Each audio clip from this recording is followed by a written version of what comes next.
Bonjour à tous, bienvenue dans cette nouvelle micro-capsule.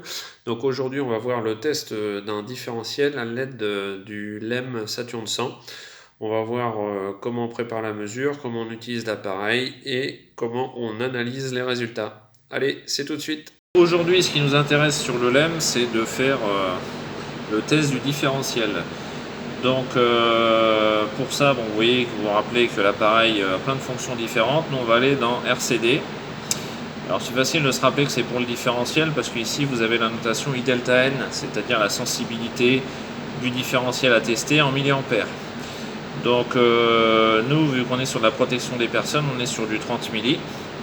Donc on va se mettre sur la position 30 milli. Donc là l'appareil s'allume.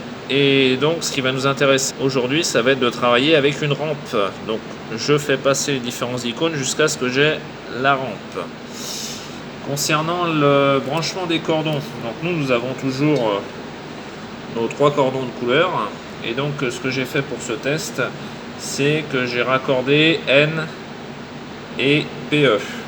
C'est-à-dire le violet et le marron, je les ai raccordés ensemble et je les ai mis à une pointe de touche.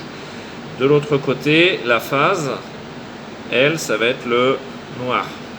Et donc pour pouvoir faire notre test, il va falloir qu'on se mette de part et d'autre du différentiel. C'est-à-dire on va se mettre sur une phase en amont du différentiel et en aval, on va se mettre sur le neutre.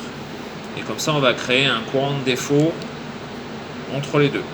Et on va voir combien de temps l'appareil met à déclencher et si il est bien dans les normes au niveau du temps et du courant de défaut. Donc là, mon armoire est hors tension. Ce qu'on va chercher à tester avec notre appareil aujourd'hui, ça va être ce bloc ici. Donc le différentiel qu'on a sur le palan, en fait, le différentiel, c'est cette partie-là, et elle est reliée mécaniquement au disjoncteur magnétothermique. Donc nous, tout à l'heure, on va prendre nos 2 pointes de touche. Celle de la phase, on la mettra en amont sur l'une des 3 phases ici. Et les 2 cordons neutres et PE qu'on a raccordés, on le mettra sur le neutre en aval.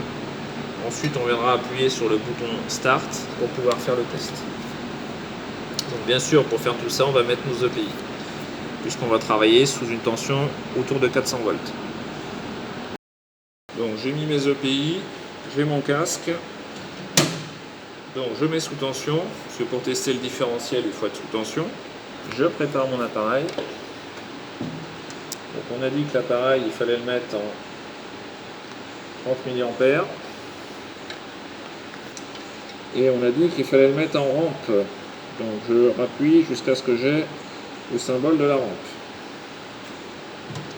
Je place mon appareil ici.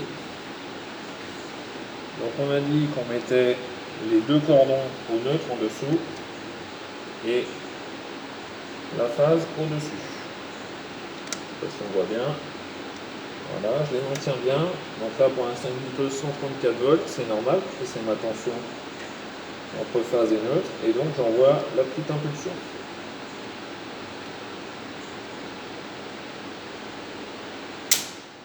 Voilà, donc là il a déclenché, on voit bien qu'il est ouvert, il est tombé, c'est ouvert. Donc les valeurs, alors il nous donne UL 0,3 volts, RS 5 ohms, le temps de déclenchement 34 millisecondes, et l'intensité de défaut 24 mA. Donc on est tout à fait dans des normes acceptables puisque jusqu'à 230 volts, on considère qu'en régime TT, il faut ouvrir en moins de 200 millisecondes, donc on en a 34. Et un différentiel 30 milli doit ouvrir entre I delta n et I delta n sur 2, donc il doit ouvrir entre 15 et 30 mA. Là on a un défaut de 24 ici ouvert, donc notre différentiel est bon. Et on n'a pas fait sauter les différentiels amont, donc la sélectivité est plutôt bonne.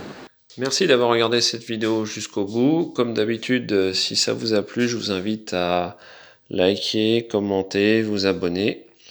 Et on se retrouve dans une prochaine vidéo. À bientôt!